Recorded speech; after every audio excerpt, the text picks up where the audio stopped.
Advocate Pienaar, good evening.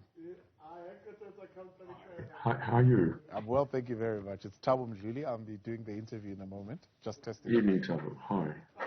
Thank you.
Happening now on Newzroom Afrika, channel 405. Your In Focus continues.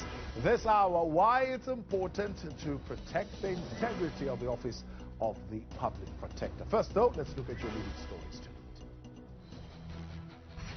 South Africa ramps up its security at border posts as it deploys 200 guards in a bid to fight against illegal border crossings and activities. South Africa's unemployment crisis comes into sharp focus at the SACP's elective Congress. And thousands of protesters in Sri Lanka celebrate the resignation of President Gotabaya Rajapaksa over the country's economic crisis.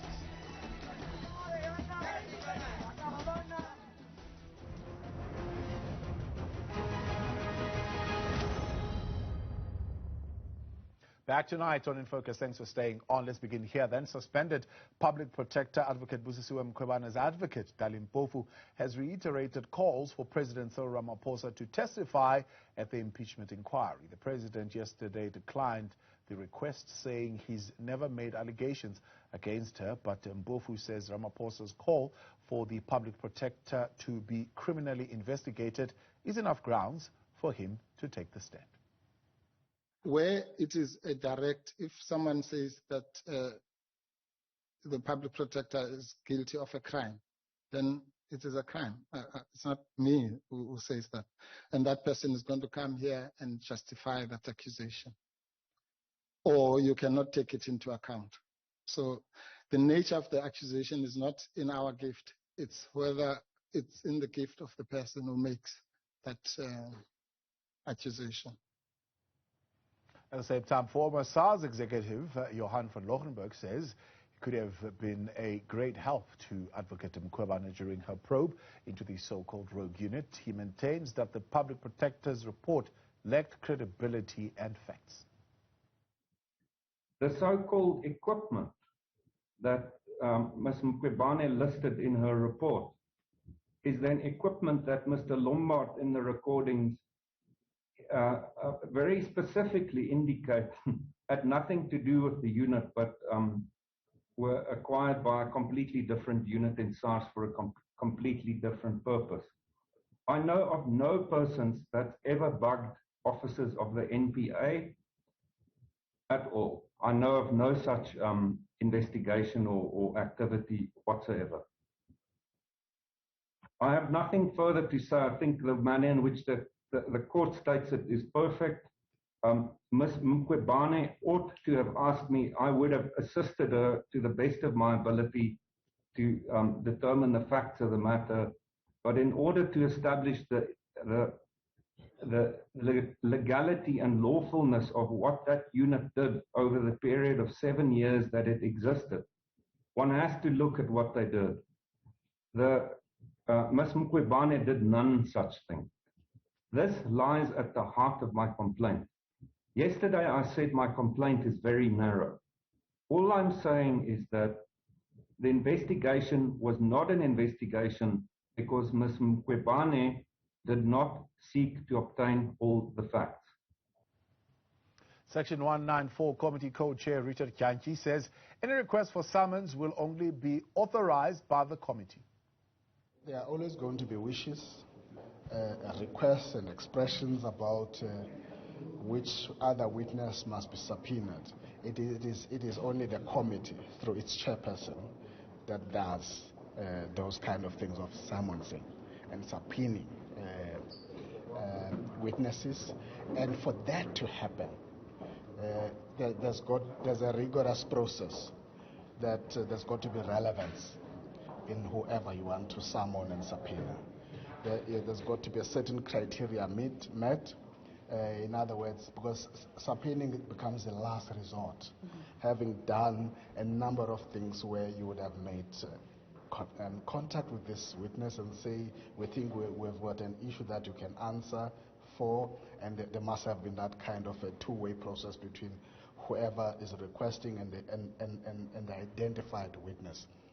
Our directives that we have issued today in the signature of the chairperson, we stipulated very clearly there that if the legal team of the public protector is going to be asking us to do the subpoenas of whatever witnesses that they would have identified, all of that is going to be done under auspices of the committee.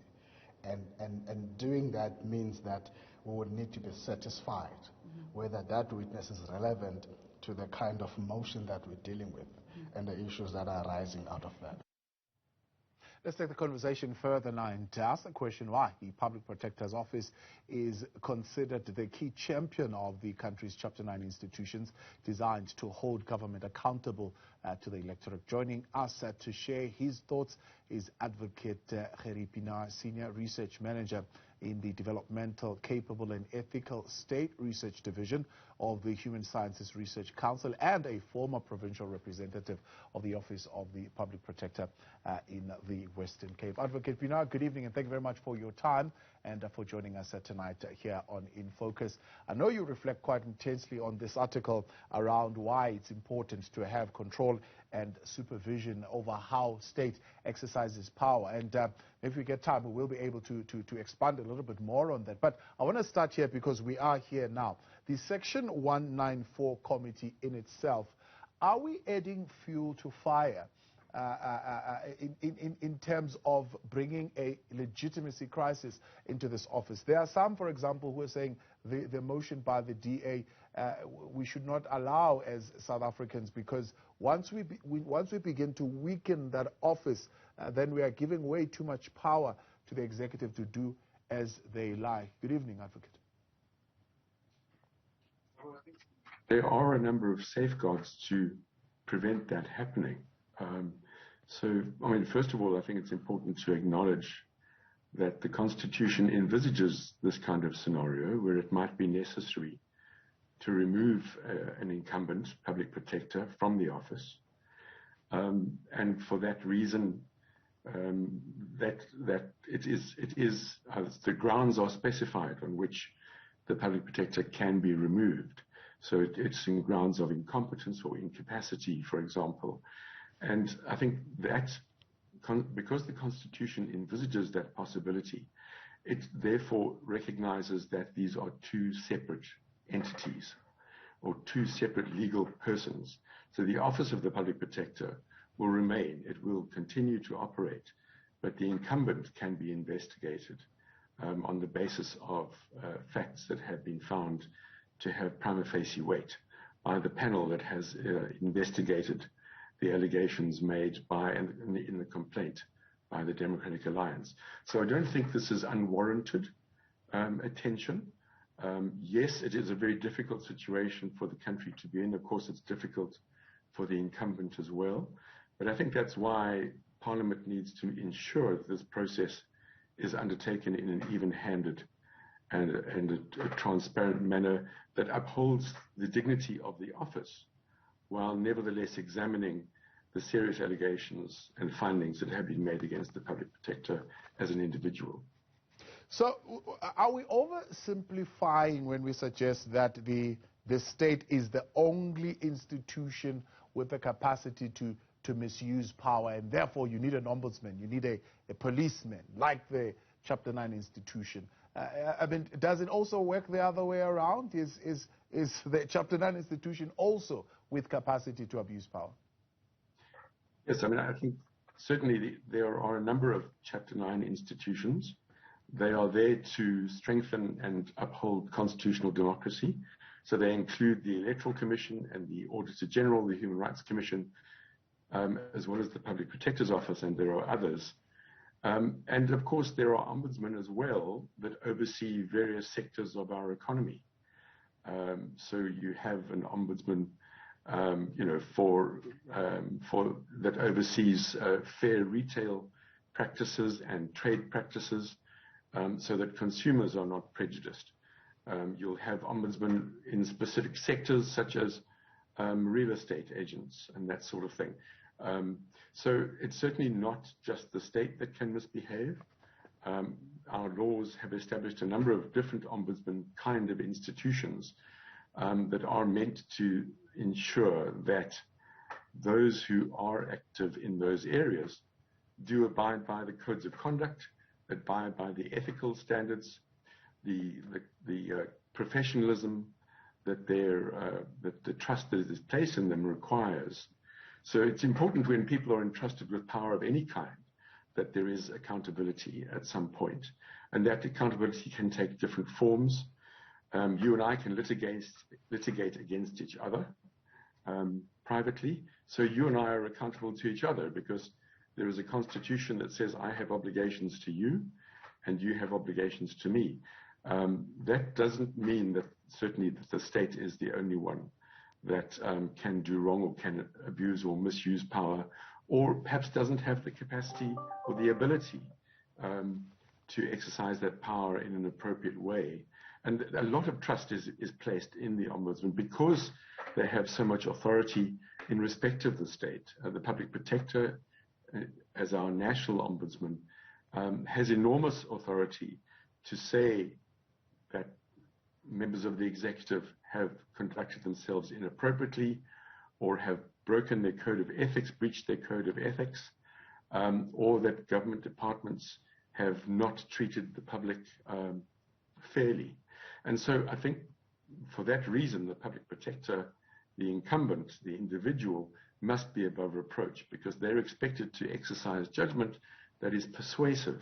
They don't have the powers of enforcement, they have powers of persuasion. And so in order to persuade somebody that your decision and your finding and your recommendations should be respected, your individual person must be respected. So you must conduct yourself in a way where you build trust all the time, so that people will place trust in the way that you undertake your investigations and the findings that you make. Did the incumbent overstep those powers of persuasion, maybe in some instances? Sorry, Thabo, the connection wasn't great. I'm saying, did the incumbent in the office overstep those powers of persuasion in some instances? Well, certainly, and there have been a number of court decisions that have made that finding. They have found that the public protector has not understood the legal constraints and limits on her mandate. And so one example is where she instructed that the constitution be changed, the law be changed. As working for the public protector's office, we would never have made such a finding. At the most, one would make a recommendation that that be considered, but never issue an instruction to that effect to the executive. The executive is there because they've been elected by a majority of the voters, and therefore they've been placed there by the democratic will, and the respect must be given to the electorate and to the executive, to those different branches of government or branches of the state, and the same applies to Parliament.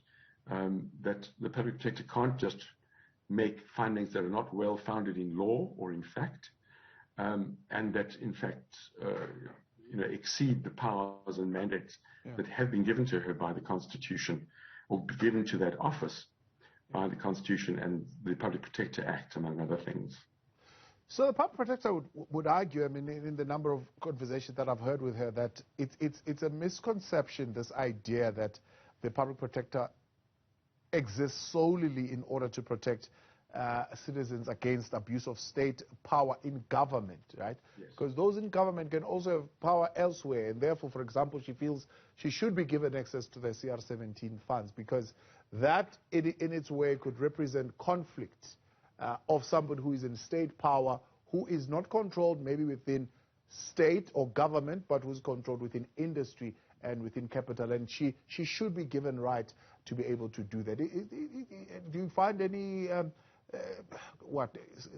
points that you agree with in that kind of reasoning? I think you make an important point, that there might be a moral or an ethical argument for that to be made. And certainly our legislature and the current president just a year ago, or just over a year ago, enacted the Political Party Funding Act, because there was a recognition that there was a gap in our law, and that the way that political parties raise their funds is a matter of public interest. The Constitutional Court made that finding and recommended that Parliament introduce a law to that effect to regulate the way parties raise their funds. But the legislature chose not to regulate the way in which funds are raised for contests within political parties. So when political parties are exercising power in the furtherance of the country's democracy, they must be accountable to the law. But internally, parties are primarily accountable to their members. And so the law at the moment does not regulate what activities go on inside political parties, including how funds are raised for internal party leadership contests. And I think that's an important point to make, is that the public protector draws her authority, and the office draws its authority from the Constitution. The Constitution, in some of its founding provisions, says the Constitution is supreme, and the rule of law applies to everybody, and it binds everybody. And that includes the public protector. So the public protector is not above the law.